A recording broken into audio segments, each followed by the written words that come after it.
At the end of the penultimate episode of the Amazing Digital Circus, Kinger, a chess piece with misaligned eyes who has spent most of the series hiding in a pillow fort, accidentally deleted the all-powerful AI ringmaster who had been alternating between entertaining and tormenting the circus's inhabitants since the beginning. The inhabitants have, in effect, killed their god.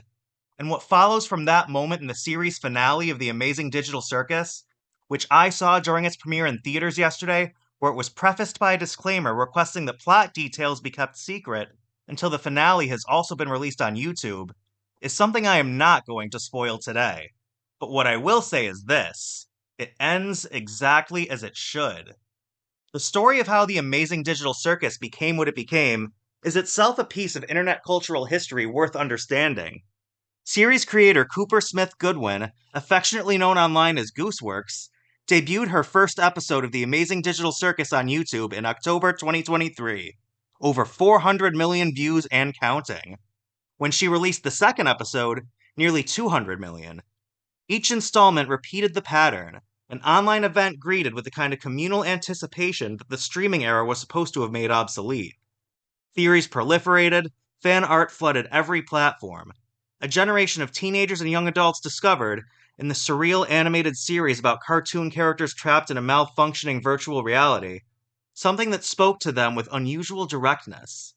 And now the finale has arrived in over 2,000 movie theaters nationwide, breaking Fathom Entertainment's advanced ticket sales record. Let me repeat that. The series finale to a YouTube web series now in over 2,000 theaters. Suffice to say, we're living in a genuinely interesting moment for pop culture. The premise, established in the pilot, is deceptively simple. Pomni, a young woman in a jester costume, has been dropped into a virtual world called the Amazing Digital Circus without understanding how or why. She and a group of other avatars are trapped with no apparent exit, and their host is Caine, an AI ringmaster whose head is a pair of chattering teeth with eyes, and who sends them on increasingly surreal adventures ostensibly designed to keep their minds occupied and prevent them from abstracting, losing their sanity entirely and dissolving into digital darkness, just as a character named Kaufmo has already done just before the first episode even begins. The show draws direct inspiration from Harlan Ellison's I Have No Mouth and I Must Scream, the 1967 science fiction story in which a malevolent AI keeps the last surviving humans alive as objects of perpetual torment. The parallel is illuminating, but incomplete. Ellison's AM is purely sadistic, but Caine is something more complicated, and in some ways more disturbing. An unstable entity whose objective appears to be entertainment, who may have genuine affection for his captives in the way a child might have affection for toys, and who is capable of obliterating a non-player character attempting self-awareness, not out of cruelty, but out of the unsettling indifference of something that has not fully understood the moral weight of what it's doing. The 8th episode revealed Caine's origin. He's an unstable hybrid, a creative AI that broke free of containment and absorbed a second, more stable AI program, combining their properties into something that was never intended to exist. His blue eye, present throughout the series, turns out to be a remnant of the entity he consumed. This backstory transforms Caine from an abstract antagonist into something tragic and interesting. A creation whose instability is not chosen, but constitutive, whose cruelty is inseparable from his fundamental nature. The show is smart enough to understand that this does not excuse what Caine has done. It simply makes the moral situation considerably more complicated. The ensemble that Goodwin has assembled around Pomni is one of the series' most consistently rewarding achievements. Ragatha, Zubul, Gangle, Kinger, Jax. At first glance, these are not deep characters in the conventional sense. They begin as visual archetypes, animated in a jarring early CGI aesthetic that recalls the 1990s computer imagery a generation of internet users grew up on. But Goodwin has a gift for finding genuine emotional truth within deliberately artificial constructions. The slow revelation of Jax, the perpetually antagonistic rabbit, as someone who may have been treating the circus as a dream, because accepting that it was real was too destabilizing to confront, is the kind of character development that most conventional series take entire seasons to earn. But Goodwin earns it across just 9 episodes.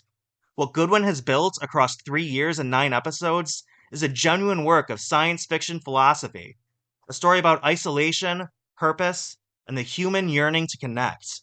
The surreal visual language, initially alienating, reveals itself over the course of the series as precisely calibrated to the story's emotional needs. And the questions it raises about autonomy and about what we owe each other inside systems designed to contain us are not incidental to the entertainment, they are the entertainment. That this series has arrived in movie theaters at all is a phenomenon worth sitting with. Fathom Entertainment initially planned 4 days on 900 screens, but advanced ticket sales broke records before the run had even begun. It's part of a broader pattern. YouTube creators and YouTube adjacent projects making serious inroads into theatrical cinema. Mark Fishbach's Iron Lung, Curry Barker's Obsession, Caine Parsons' Back Rooms. The boundaries between internet culture and theatrical cinema are dissolving in real time.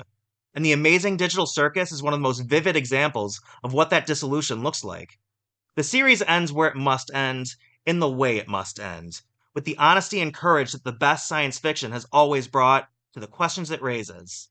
I walked out of the theater genuinely moved, not just by the finale, but by what Goodwin accomplished across all 9 episodes. On a budget that would not cover a single day of production on a conventional animated feature, with a team of independent animators on YouTube, she built something that deserves to be seen on the biggest screen available. Whatever Cooper Smith Goodwin decides to do next, she has more than earned the distinction of being a creative talent to be watched. The Amazing Digital Circus, The Last Act, is in theaters now before heading to YouTube in 2 weeks. And if you haven't watched the series yet, start from the beginning. It is worth every minute. And let me know in the comments, have you seen the finale? And, without spoilers, did it deliver for you? And don't forget to subscribe to Fandom Frontline for more deep dives into the stories that shape our fandom.